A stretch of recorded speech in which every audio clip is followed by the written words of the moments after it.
de Natal. Oferece um telemóvel Ótimos de última geração com ecrã policromático e neste Natal põe todos a sentir como tu, a cores. Ótimos, segue o que sentes.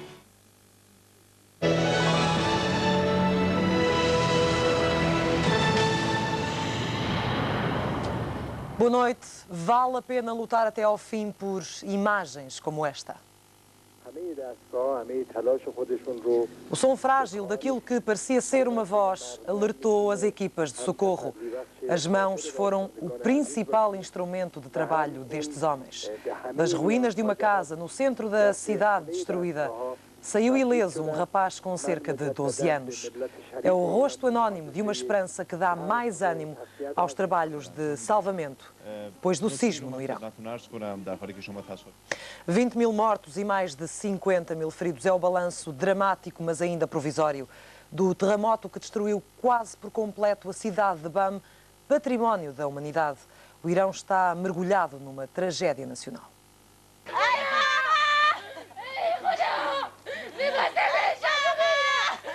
O desespero do vazio de quem perdeu tudo.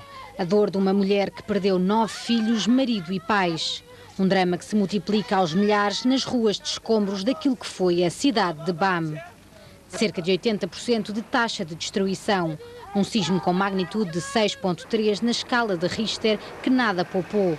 Hospitais, escolas e casas. Os edifícios construídos em terracota ruíram como castelos de cartas. A contabilidade negra das mortes está longe de encerrada. Os números oficiais apontam para mais de 20 mil mortos, um balanço com tendência para aumentar.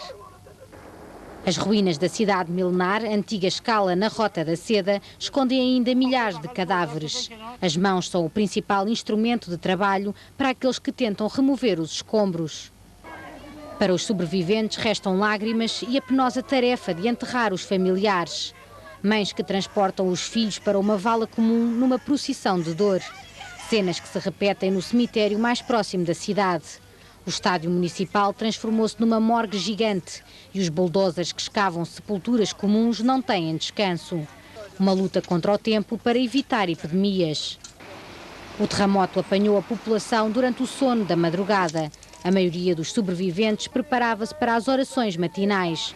Por isso, muitos, num misto de fé e esperança, continuam à procura de sobreviventes. Uma esperança que promete iluminar a segunda noite de sobrevivência num deserto de dor com temperaturas abaixo de zero. Mais de 50 mil feridos já foram assistidos nos hospitais iranianos, mas as reservas de sangue começam a escassear. Os hospitais iranianos estão transformados em gigantescas enfermarias. Todo o espaço livre serve para acolher doentes, prestar os primeiros socorros e executar pequenas cirurgias. O próprio aeroporto de Bam está transformado em hospital de campanha. Mais de 50 mil feridos já receberam assistência. 90% encontra-se em estado crítico. Muitos não resistirão aos próximos dias.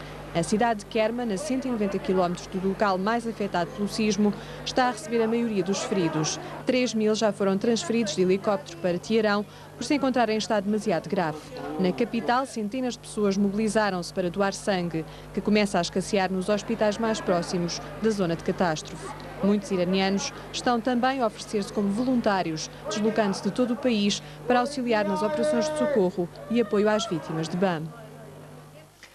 A equipa portuguesa de auxílio às vítimas partiu de Lisboa às 3 da tarde de hoje. A equipa de 37 portugueses vai preparada para procurar, resgatar e prestar cuidados médicos às vítimas. A fotografia é de circunstância para registar a equipa portuguesa que vai participar nas operações de busca e salvamento às vítimas do sismo no Irão. 37 elementos do Serviço Nacional de Bombeiros, Proteção Civil, INEM, GNR e PSP. Quase todos têm no currículo outras tragédias semelhantes. Turquia e Argélia são os exemplos mais recentes. Estão preparados para encontrar o pior e aliviar o sofrimento alheio, incluindo os elementos menos experientes da equipa. É a primeira vez que vai numa missão destas, está nervoso? Um bocadinho. Mas estamos sempre com vontade de fazer o melhor para os outros. É esse o nosso... espera de encontrar. Tudo do pior, vamos fazer o nosso possível para minorar o sofrimento daquela gente. Até chegarem ao Irão, têm pela frente 14 horas de voo, mais 4 para reabastecimento. Devido às condições climatéricas, partiram com 3 horas de atraso. Chegam ao Irão amanhã, por volta da hora de almoço, 2 dias depois da tragédia, mas ainda muito a tempo. Cada dia que passa, a probabilidade vai diminuindo. As primeiras 70 horas são extremamente importantes, mas existem registros estatísticos, mesmo até ao fim de 14, 16 dias, de haver sobreviventes. Para ajudar nas operações de busca e salvamento, 4 cães e a cadela Margarida são essenciais para o sucesso da missão portuguesa.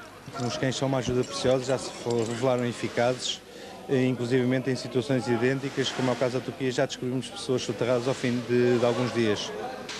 Na bagagem seguiram 10 toneladas de material, incluindo um pequeno hospital de campanha do INEM preparado para intervenções cirúrgicas. As primeiras horas são complicadas porque finalmente se chega ao terreno, começamos a ter noção concreta do que nos espera e temos que proceder a todas as ações de coordenação para perceber onde somos mais úteis àquela população que está em sofrimento. A partir daí temos que lidar com situações clínicas, portanto, desse ponto de vista mais à nossa imagem. Obviamente, por todas as circunstâncias envolventes, trazem um stress e uma dificuldade maior do que o habitual. O governo recebeu o apelo do Irão ontem à tarde para se juntar a uma força multinacional constituída por 17 países. Uma resposta muito pronta, muito rápida, congratulo-me também com isso e prova que, de facto, Portugal está preparada para estas matérias. Até chegar ao Irão, o C-130 da Força Aérea faz 2 paragens pelo caminho para reabastecimento, deixa a equipa e faz uma segunda viagem daqui a dias para os trazer de volta a Portugal. A Assistência Médica Internacional prepara também uma missão para o Irão. Fernando Nobre explicou à SIC como se processam as operações de socorro. Precisam essencialmente que se trate dos feridos, dos vivos, e de se enterrem rapidamente os mortos. Os vivos, 2 categorias, os que já estão, digamos, fora dos escombros, e esses necessitam essencialmente de tratamentos de feridas, de fraturas, transfusões de sangue, e depois, digamos, aqueles que ainda estão soterrados. Daí, digamos, a grande urgência, a necessidade de equipas hiper-especializadas, não só com cães de procura, mas com meios, digamos, tecnológicos avançados, que passam pelas ultrassons de câmaras, que possam ser, digamos, enfiadas pelos buracos e que possam visionar o que pode estar a acontecer embaixo dos prédios que ruíram. E por isso, digamos, a necessidade do envio de equipas, como está a acontecer por parte de países que têm essas estruturas, não só os cães, mas como equipamento tecnológico avançado, porque só após, em geral, as 3 primeiras semanas do terremoto é que entram então em jogo as máquinas pesadas que vão terraplanar todo o espaço. Por outro lado, a grande urgência também logo de início é dar abrigo aos sem-abrigo, que devem ser aos largos milhares. Tal como Portugal, muitos outros países estão a enviar equipas de socorro para a zona atingida por este violento sismo. As autoridades iranianas agradecem todo o auxílio internacional, com uma única exceção. Toda a ajuda é pouca, mas a ajuda de Israel não é bem-vinda. Foi a única exceção imposta pelo governo de Teherão à entrada de auxílio internacional no país. E até os Estados Unidos, que estão de relações diplomáticas cortadas com o Irão desde 1979, já anunciaram um donativo de $90 mil e o envio de equipas de socorro. Reino Unido, Suíça, Turquia, França, Rússia, China e Alemanha são alguns dos países que já fizeram seguir pessoal especializado e meios de resgate para a zona da catástrofe. We are here with some first aid medical services. We are here with a technical Hilfswerk of Germany, which is quite well equipped with material to search and rescue people. We are here with several rescue dogs and technical search aids. So I think we can do a good job and we try our best. Aos milhares de voluntários cabe agora a difícil tarefa de localizar sobreviventes soterrados no meio dos escombros. O tempo é um dos adversários, mas a esperança é que até 76 horas depois do desastre ainda seja possível encontrar pessoas com vida. Nos últimos 30 anos, o Irão foi atingido por sismos devastadores que mataram milhares de pessoas e destruíram regiões e cidades inteiras. Os terremotos no país são quase sempre terremotos com grande poder de destruição. O Irão treme com toda a força 1 a 2 vezes por ano. O tremor de terra de 26 de dezembro de 2003 já conta mais de 20 mil mortos. Mas o mais mortífero de todos os terremotos registados no Irão nos últimos 30 anos foi o de 21 de junho de 1990. 35 mil mortos, mais de 100 mil feridos e meio milhão de desalojados. Em abril de 1972, a terra tremeu e fez mais de 5 mil mortos. Em 1977, 3 tremores de terra fazem mais de 1000 mortos. Em 1978, 15 mil mortos. Em 1979, 2 abalos sísmicos fizeram quase 600 mortos.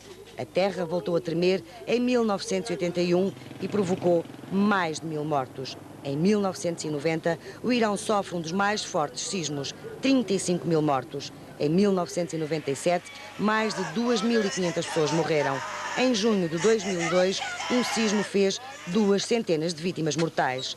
Os tremores de terra no Irão, regra geral, atingem mais de 7 graus na escala de Richter, que arrasam tudo em poucos segundos.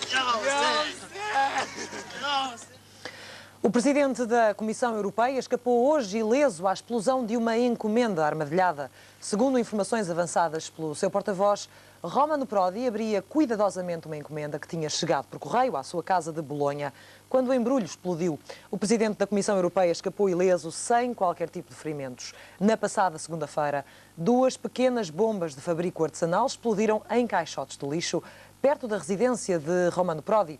Uma equipa de minas e armadilhas conseguiu desativar um terceiro engenho localizado num outro caixote. Ninguém ficou ferido nestas explosões, nem houve danos materiais a registar. Na altura, o chefe da polícia de Bolonha garantiu que os primeiros inquéritos apontavam para o envolvimento de grupos anarquistas que pretendiam atingir não o político, mas os polícias que lhe guardavam a casa. Vários engenhos explosivos têm sido enviados para esquadras de polícia italianas nos últimos 3 meses. Em novembro, um agente ficou ferido quando uma encomenda armadilhada lhe explodiu nas mãos. O Chelsea e o Manchester United querem contratar Luís Figo. Os desenvolvimentos mais à frente no Jornal da Noite.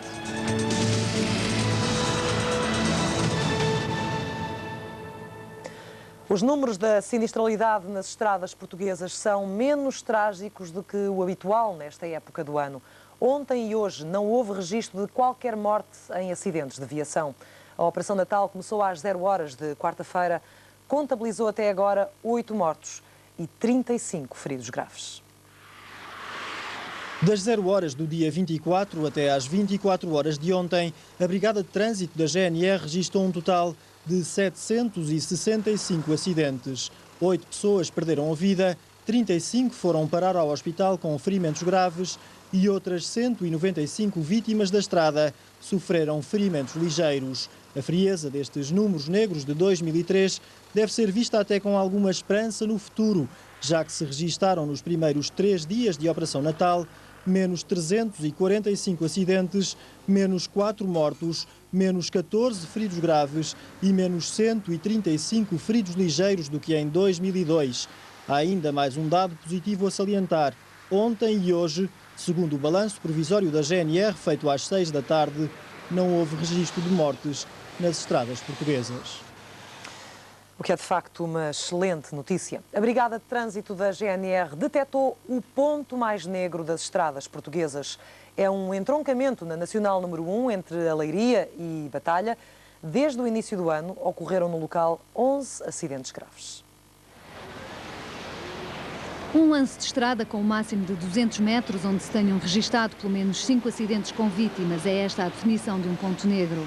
O resultado de um estudo efetuado pela Brigada de Trânsito da GNR revela que o ponto mais negro das estradas portuguesas fica na Estrada Nacional número 1, ao quilómetro 118, entre Leiria e a Batalha.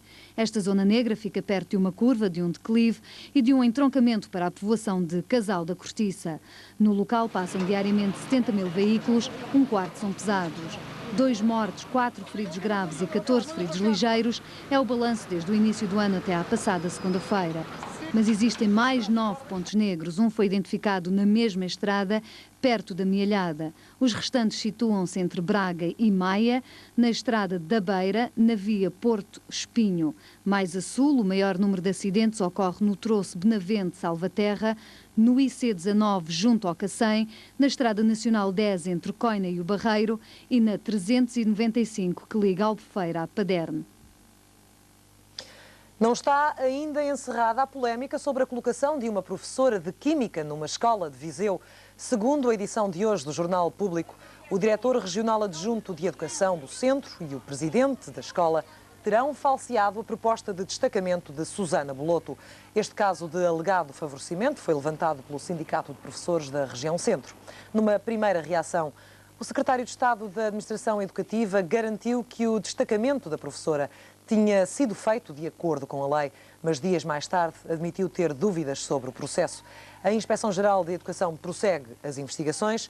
António Vicente e Fernando Figueiral poderão ser demitidos da função pública e terão de responder em tribunal caso as suspeitas se confirmem. Um cidadão português foi preso porque não carimbou devidamente os papéis da liberdade condicional que lhe foi concedida há 6 anos. Só agora é que foi detido no aeroporto quando veio a Portugal para dar um presente de Natal à filha mais velha. O computador do aeroporto foi implacável. Tinha um mandado de captura. Deram-me um papel a dizer só que tinha-me revogado a minha liberdade condicional de 2 anos, 10 meses e 27 dias. Mas percebe porquê que revogaram a liberdade condicional? Eu não compreendo porquê, não compreendo se é por uma apresentação, 2 apresentações, ou ter saído do país. Eu senti-me desesperado, como não tinha trabalho em Portugal. Eu estava a ganhar 600 escudos à hora como pedreiro, não me chegava absolutamente para nada. A minha mulher não conseguiu arranjar trabalho e a gente, como surgiu o contrato de trabalho para os dois, fomos então para a Escócia. Agora voltou à cadeia. Foi há 6 anos que saiu em liberdade condicional, depois de ter sido condenado por diversos furtos. Quando saiu para a liberdade condicional, que instruções é que lhe deram? As instruções que me deram deram-me uma caderneta, deram-me os meus documentos e 5.000 escudos, que não estava lá as senhoras do IRS nem de ninguém, não estava lá ninguém. Mas o que é essa caderneta? É uma caderneta das apresentações que tem que levar carimbo, assinar e levar carimbo. Apresentações é apresentar-se à polícia, é isso? Não, as senhoras do IRS. Do Instituto de Reinserção Social. Exatamente. Portanto, cumpriu isso tudo certinho? Falta aí 1 ou 2 apresentações que acho que não é caso para que me detenham, deixar passar 4 anos após... 6 anos após a minha libertação. As autoridades dirão certamente que, em termos legais, ele não participou que ia para o estrangeiro. Ele também diz que ninguém lhe disse que tinha a obrigação de comunicar o que quer que fosse. Disseram-lhe que está em liberdade e ele foi em liberdade sem saber o que teria que fazer. Infelizmente, as instituições nem sempre esclarecem devidamente as pessoas e ele não o foi.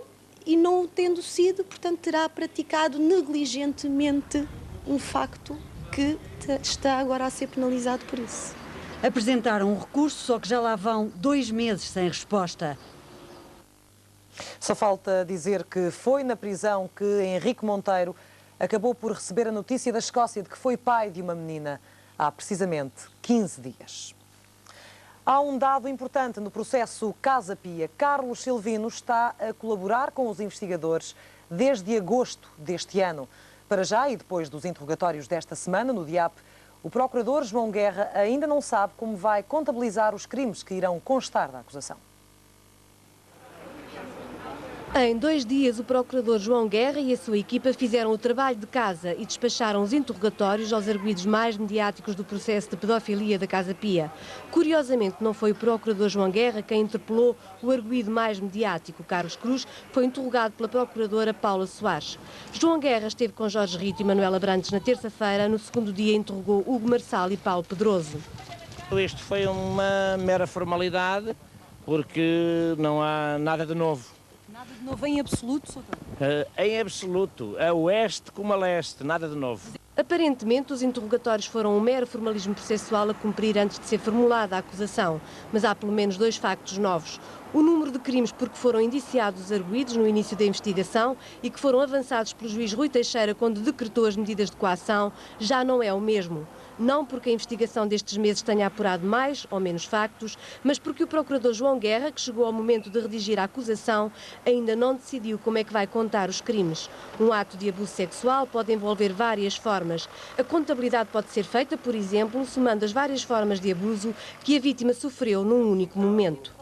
A outra novidade é que ficou claro para a defesa de 2 dos arguidos que Carlos Silvino começou a falar e a colaborar com a investigação desde agosto, depois de José Maria Martins ter começado a colaborar com Dória Vilar.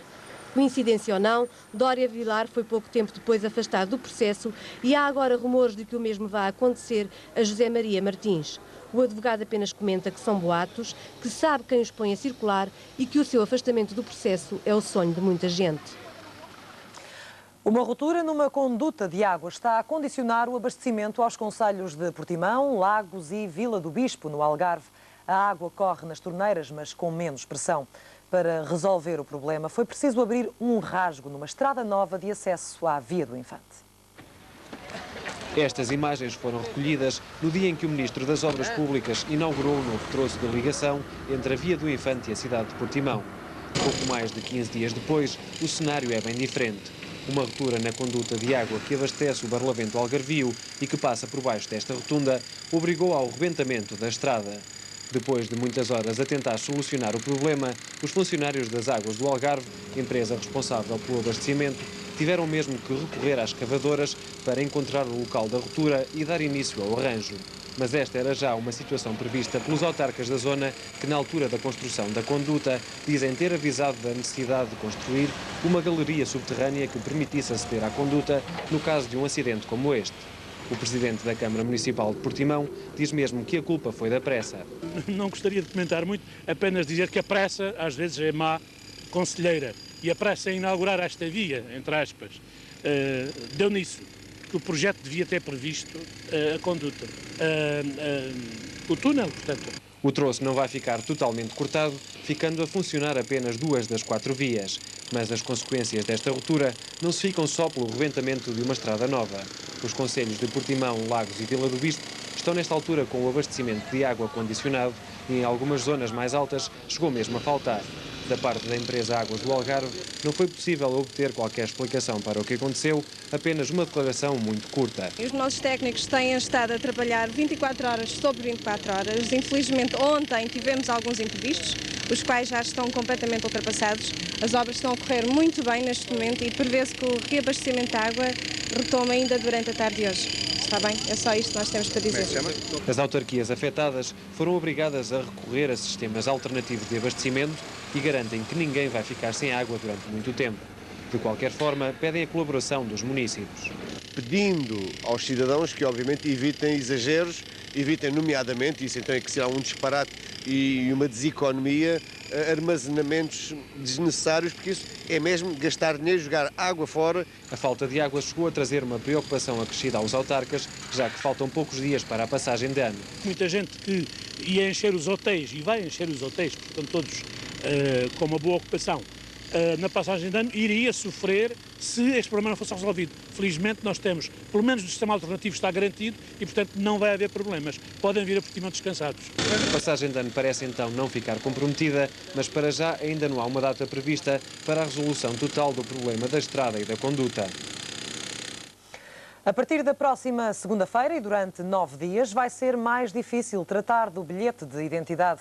Os funcionários dos serviços de identificação civil vão entrar em greve até ao dia 6 de janeiro. A paralisação deverá ainda afetar as lojas do cidadão. Trata-se de um protesto pela integração na carreira dos registros e notariado. De acordo com a Rádio Renascença, os trabalhadores reivindicam também a integração no quadro dos funcionários com contrato administrativo de provimento. Em jeito de balanço, a SIC recorda algumas das imagens do ano que dificilmente poderemos esquecer.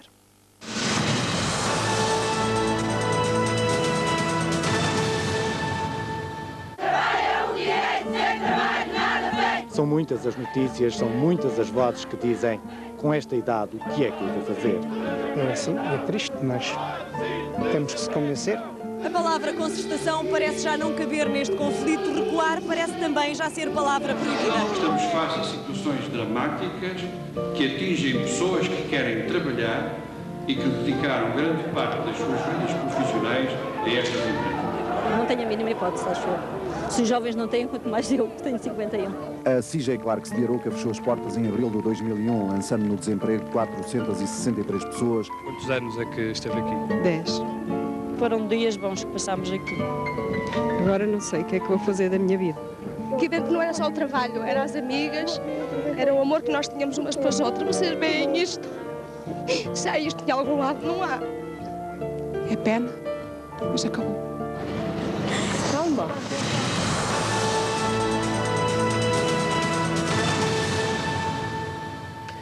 Os portugueses são os europeus que mais sofrem de doenças crónicas como o reumatismo, a hipertensão e a diabetes. São também os que vão menos ao dentista.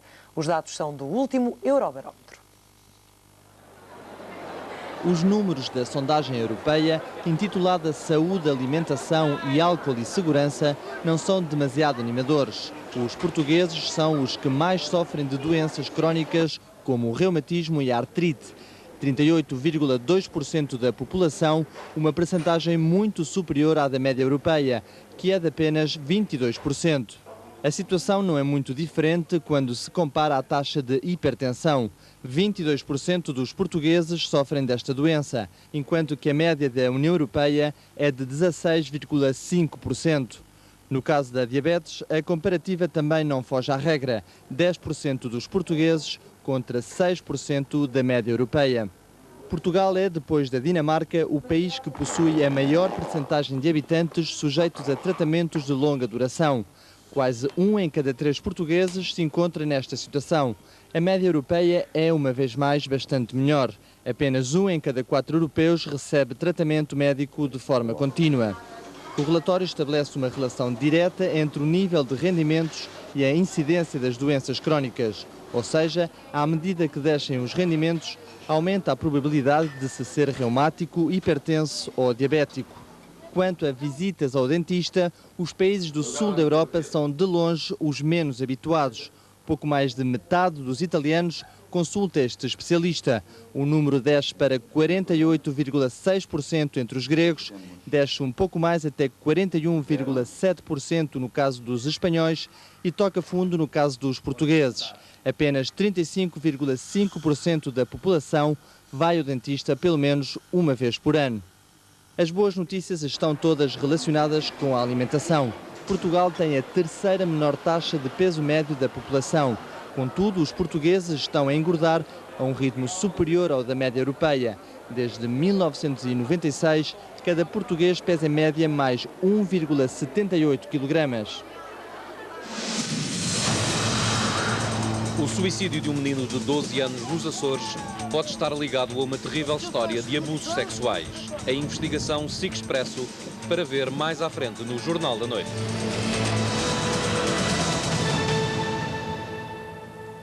Treze pessoas morreram esta tarde em Kerbala, no sul do Iraque, na sequência de um atentado múltiplo contra instalações militares. 6 das vítimas eram militares da coligação. As restantes eram civis e também polícias iraquianos. As 13 explosões fizeram mais de uma centena de feridos.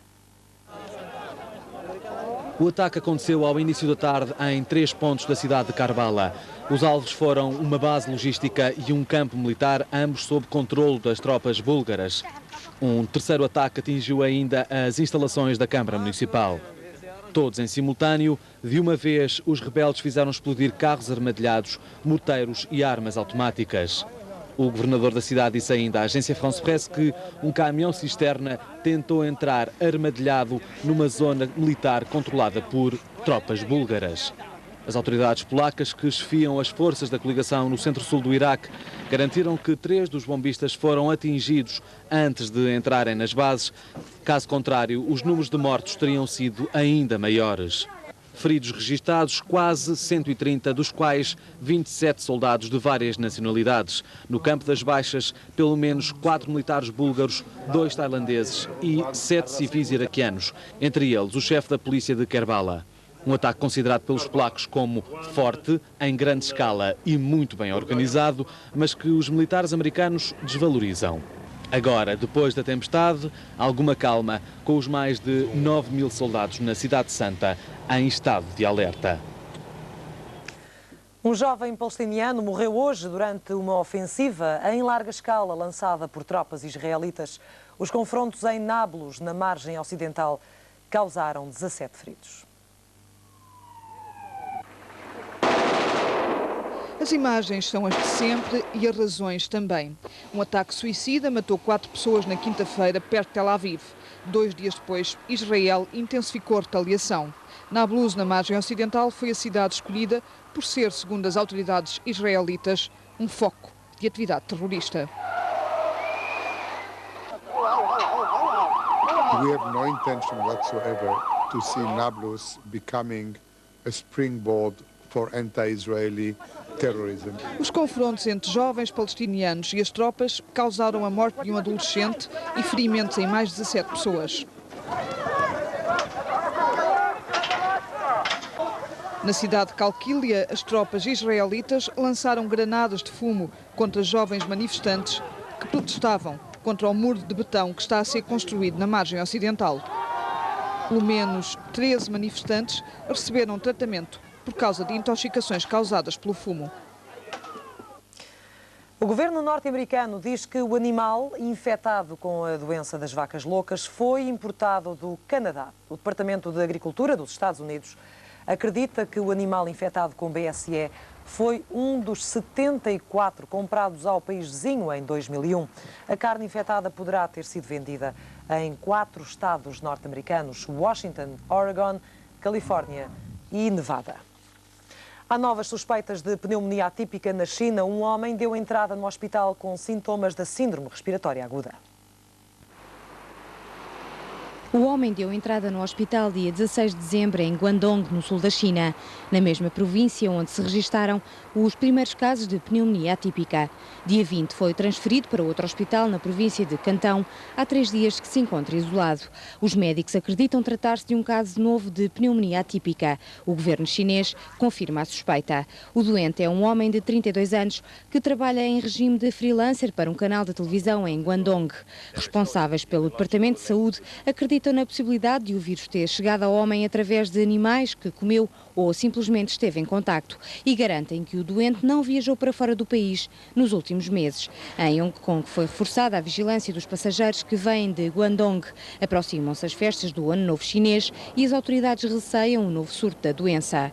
Este pode ser o primeiro caso de síndrome respiratória aguda no país desde julho do ano passado, altura em que a Organização Mundial de Saúde considerou controlada a epidemia. A síndrome respiratória aguda afetou mais de 8.400 pessoas em 32 países e provocou 916 mortes. Onde quer que ele esteja, o Beagle 2 continua sem dar qualquer sinal de vida. Os cientistas da Agência Espacial Europeia estão confiantes de que o robô há de estar a cumprir a tarefa de explorar a superfície de Marte. Do espaço, os cientistas esperam ouvir 9 notas de uma música do grupo britânico Blur, mas já esta manhã falhou mais uma tentativa de captar esse sinal. O robô, que deveria ter pousado em Marte no dia de Natal, continua em silêncio. Nuno Ávila faz parte do projeto europeu e adianta 3 explicações. A primeira é ela ter caído numa zona diferente da expectável. Uma segunda causa pode ser a orientação da antena não ser a mais conveniente para estabelecer a ligação com, neste caso, com a Mars Odyssey, que é a nave americana que está em órbita em torno de Marte e que está a servir de retransmissor à Terra. Uma terceira hipótese que se põe é ter havido um desacerto do relógio da Beagle, o que faz com que ela esteja à espera da comunicação da nave que está em órbita numa altura diferente naquela em que a outra nave está a transmitir. Os cientistas da Agência Espacial Europeia acreditam que mais tarde ou mais cedo vão receber música de Marte. O Beagle tem capacidade para sobreviver durante meses e daqui a 8 dias começa a emitir um sinal contínuo. It's like sending somebody a love letter. You know they've got it and you're waiting for their response. We are out there, we're waiting for a response. We're trying, Beagle. Please bark. O robô está equipado para realizar análises químicas ao solo e procurar água a vários quilómetros de profundidade em busca de provas da existência de vida. O Jornal da Noite volta dentro de 1 minuto e meio. Até já. O Chelsea e o Manchester United querem contratar Luís Figo. Os desenvolvimentos mais à frente no Jornal da Noite.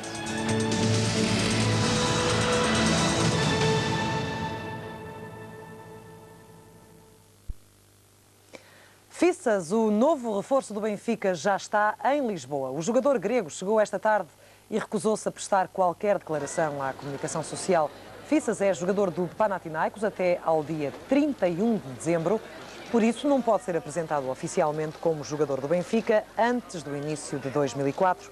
Assim sendo, Fissas, defesa esquerdo, não pode fazer o primeiro jogo na Superliga no dia 4 de janeiro, frente ao Sporting. Sporting que regressou ao trabalho depois de um curto período de férias natalícias e com duas boas novas. Rockenbach chega a Lisboa na próxima terça-feira e Nicolai recomeça amanhã a treinar sem qualquer limitação. Poderá ser um reforço de peso para o ataque do Sporting. Marius Nicolai está totalmente recuperado e a partir deste domingo treinará sem qualquer limitação. Outra boa nova diz respeito a Rockenbach. O brasileiro está confirmado para o Benfica Sporting e até deverá chegar a Lisboa mais cedo do que o previsto, o mais tardar até à próxima terça-feira. Foi confirmado, sim senhor, que ele virá. Isso também nos dá um certo conforto. Mas há dúvidas em relação à data que ele poderá chegar a Lisboa? Não faço ideia, eu, como lhes disse há pouco, não estava em condições de responder a isso. Por isso eu pedia... Mas é possível que ele chegue a 29, é a última data que se aponta, como provável? Natural que sim, porque a coisa teria que estar bem planificada. Quanto ao derby, os Leões vão trabalhar sem paragens até ao dia de jogo. Quanto ao favoritismo, para o Sporting não parece haver dúvidas. O grande favorito é o Benfica. Está no espírito toda a gente. O Benfica não sofre golos, há 7 jogos, o Benfica tem ganho vários jogos. Nós estamos ainda um bocado num período difícil depois daquelas 2 derrotas que tivemos. E naturalmente que o Benfica reúne o favoritismo. Lietzson será reintegrado na equipa a partir deste domingo. Se não acontecerem precalços de última hora, os Leões estarão na máxima força no Estádio da Luz no dia 4 de janeiro. Há 2 clubes ingleses interessados em Luís Figo. O Manchester United e o Chelsea querem contratar o jogador já a partir da próxima temporada. A 1 ano e meio do final do seu contrato com o Real Madrid, Luís Figo está tentado a sair de Madrid com destino à Inglaterra. O Manchester United e o Chelsea estão perdidos de amor pelo jogador português. E segundo o jornal A Marca, Figo já terá em carteira propostas concretas dos 2 clubes ingleses, deixando agora à consideração do presidente do Real Madrid, Florentino Pérez, a aceitação ou não de uma possível saída a Figo, isto é, a não exercer nenhuma cláusula que dificulte a sua saída. Conclusão, preparando-se o Real Madrid para mais uma galáctica contratação no final da temporada, não será de todo impossível ver Luís Figo na próxima época equipado à Manchester United. George Best, uma das lendas do futebol britânico, foi detido ontem à noite e mantido sob prisão durante 10 horas. George Best é suspeito de ter agredido a mulher. É mais uma prova em como a glória é efêmera, mesmo para quem chegou a ter o mundo do futebol a seus pés. George Best foi preso às 2 da madrugada na sua casa, no sul de Inglaterra, acusado de ter agredido a sua mulher. Quando a polícia chegou, George Best estava embriagado, não conseguindo explicar às forças policiais o que realmente tinha acontecido. A polícia deteve o ex-jogador inglês durante 10 horas, acabando por o soltar por não haver uma queixa formal.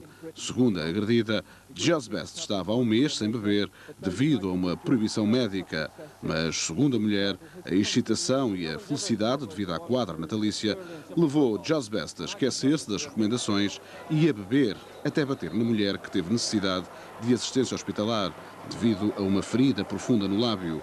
George Best já não está preso porque a mulher não apresentou queixa e esta é a vida de uma das maiores lendas do futebol mundial que já foi menino bonito, milionário e que hoje vive dependente da bondade daquela a quem bate vezes sem conta, escravizado pelo álcool. O suicídio de um menino de 12 anos nos Açores pode estar ligado a uma terrível história de abusos sexuais. A investigação SIC Expresso para ver mais à frente no Jornal da Noite.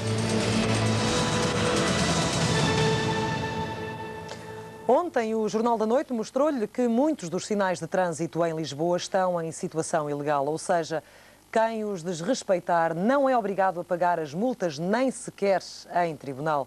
E das duas uma, os sinais não estão inscritos nas autarquias, nem no Instituto de Estradas de Portugal, ou então não têm número de registro obrigatório por lei. Assim, por mais que se esforce a polícia, as coimas a pagar serão nulas em tribunal se os automobilistas as contestarem. Basta que o juiz consulte o cadastro para o processo ser arquivado. Em Lisboa e arredores há muitos sinais assim.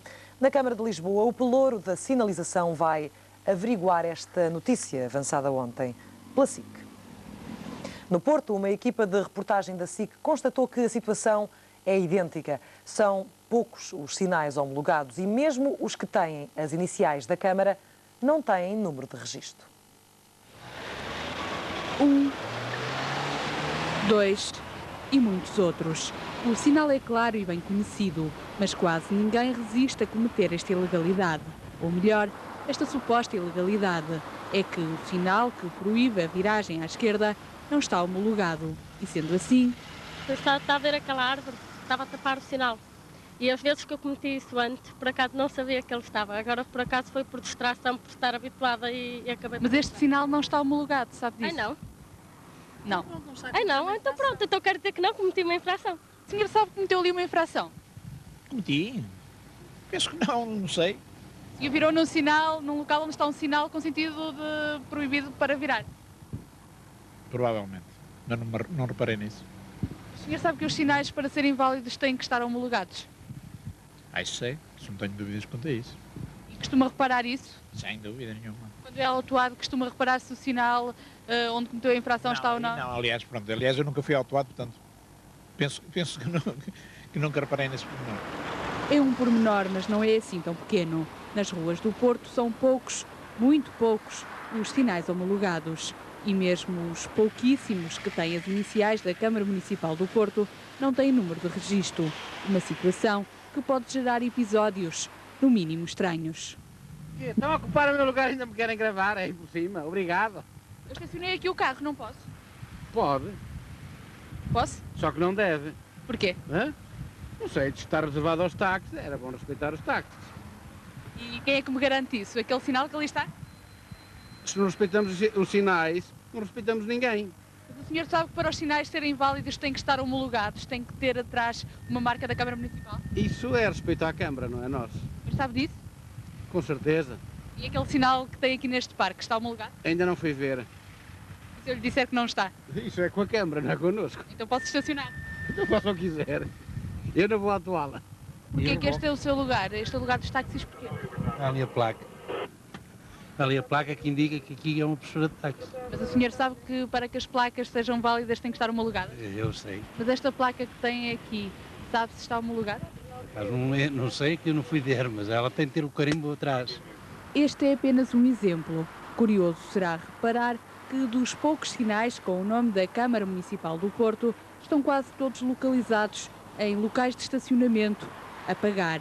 E nesta descoberta dos sinais legais na cidade invicta, a surpresa pode estar mesmo à porta de casa. O sinal bem o diz, lugar privativo, mas também neste caso não há nada que o comprove. Ontem começámos a contar-lhe a história de um jovem açoriano que pôs termo à vida quando tinha apenas 12 anos. Os pais acreditam que o Marcelo se suicidou porque era abusado sexualmente por um funcionário do ginásio da escola. Os acontecimentos ocorreram há 3 anos, mas ganham um novo significado com o escândalo de pedofilia nos Açores. A reportagem é da jornalista Felícia Cabrita, numa investigação para a SIC e o Semanário Expresso. Marcelo era, sem tirar nem pôr, igual às crianças da sua idade até o dia em que se enforcou. Meu filho gostava de ser padre e a única coisa dele era dar com santos, brigadeiras dele eram santos, bandeiros, Espírito Santo. Lígia e Vítor, com os seus 6 filhos, tinham conseguido sair da lista dos pobres que assombram grande parte dos açorianos. Ela trabalha em São Miguel, num lar de idosos, e ele numa estufa de ananases. A grande ambição do casal era fazer das crianças doutores. Mas de um dia para o outro, Marcelo parece ter querido contrariar esse sonho. Aos 12 anos, começou a odiar as aulas na escola básica do Canto da Maia, sobretudo por causa de uma cadeira, Educação Física. E disse: Marcelo, porquê é que não queres ir para a escola? Não vê, é para fazer ginástica, não vê. Era só naqueles instantes de, principalmente às quartas-feiras, que eram as aulas que ele tinha no ginásio, ele vinha sempre ter comigo e pedia. O comportamento do miúdo é cada vez mais estranho, afunda-se em segredos e passa a esconder coisas da família, como as revistas pornográficas que alguém lhe passou a emprestar. Porque as minhas filhas, as irmãs mais velhas, agora iam a fazer queixa dele. E então essas primeiras revistas, elas queimaram. A mim nunca me disse de onde é que trazia as revistas pornográficas, mas sim a irmã. Disse que era da escola. Mesmo quando a dor se apoderou do seu corpo, guardou silêncio. E a mãe descobriu o seu mal da pior maneira. E encontrei sangue nas cuecas dele, mas não, pronto. Chegou com a minha filha, se tivesse uma doença grave, eu fiquei preocupada. Em princípio, na masturbação não é suposto haver uma ruptura do freio. Nem mesmo o pai, quando viu Marcelo simular um enforcamento, um ato que ia contra os princípios religiosos do menino, conseguiu ler os óbvios sinais de perigo. Estava na cama a ver televisão, eu chamei de pai, e eu disse: o que é que ele quer? Olhei para cima, estava a fita de metal, ao lado da volta do pescoço, a dizer que qualquer dia suicidado. Quarta-feira, 9 de janeiro, podia ser um dia igual a tantos outros, mas não foi. Mais uma vez, Marcelo não queria ir à escola. O motivo era o do costume, a aula de Educação Física. No dia que ele faleceu, ele pediu para mim levá-lo ao ginásio. E ele disse que eu não lhe podia levar, porque eu ia entrar para a aula. Na verdade, Marcelo recusou entrar na aula de ginástica. Parece que premeditara tudo. Foi para casa cumprir o seu destino. Ninguém o impediu, porque o último ato da tragédia não tem outro fim. Nesse dia, peguei na moto para me embora, cheguei a minha mãe, tinha-me esquecido da chuva. Voltei atrás, chamei para ela e ela nunca queria saltar para a moto. E então ela entra pela garagem dela. Chamei para ela e ela fugiu-me-se a perder. Tenho aqui na cercal e chamo para ela peguei a gani e fugi-me aqui para dentro. Na cercal, e quando eu abri a porta encontrei meu filho. Suicidado. Depois do choque, do desgosto e da estupefacção, surgem os porquês na cabeça dos pais do Marcelo e também a culpa. Tenho esse remorso comigo, de impressionar por naquele dia ali à escola. Se eu não o mandasse para a escola, não tinha feito isso. Mas porquê é que ele mandei para a escola? Abre-se um inquérito, a polícia entra em campo, mas aparentemente apenas para cumprir uma formalidade, porque uma criança com esta idade não se suicida. Nós sabemos bem que é muito raro uma criança com 12 anos suicidar-se. Mesmo as tentativas de suicídio são relativamente raras nesta faixa etária. De uma forma geral, todos os suicídios nos alertam para a situação de um enorme sofrimento psíquico que é sentido pelo próprio como não tendo saída. Para as autoridades foi suicídio e ponto final, caso encerrado. Apurar as causas, saber da angústia por trás do ato desesperado, não era preocupação policial. Mesmo que muitas coisas estranhas ficassem por esclarecer. A polícia nunca perguntou-me se vi sangue nas cuecas do meu filho. Muito tempo depois, viemos a descobrir que ele pagava o horário da sala de ginástica que ali iam. Muito tempo depois. A polícia nunca via a mochila do meu filho, nem livros, nem nada. Uma revista pornográfica, está lá um número de telemóvel, não é a letra do meu filho. Na carteira do meu filho estava lá o número do telemóvel de um táxi. Não era a letra do meu filho. Mas o meu filho nunca andou de táxi de maneira nenhuma. Nem ia para a escola, nem devia de escola para casa. Outro mistério não esclarecido, os telefonemas para a casa de Marcelo logo após o drama, a ameaçar o seu irmão Diogo. A partir do momento que eu contei que havia um suspeito que era o funcionário, que foi a associar, depois daí no sábado a seguir, 2 ou 3 chamadas, sempre enormes, a dizer que agora foi o Marcelo e daqui a dias será o Diogo. Mas no rescaldo do suicídio surge uma possível explicação para a tragédia. A mãe de outro miúdo, ex-aluno da escola de Marcelo, telefona a Lígia, contando-lhe que também o seu filho teve problemas na Canto da Maia. A mulher julgara descobrir traços comuns no sofrimento das 2 crianças. Há cerca de 1 ano e tal, vi uma notícia no jornal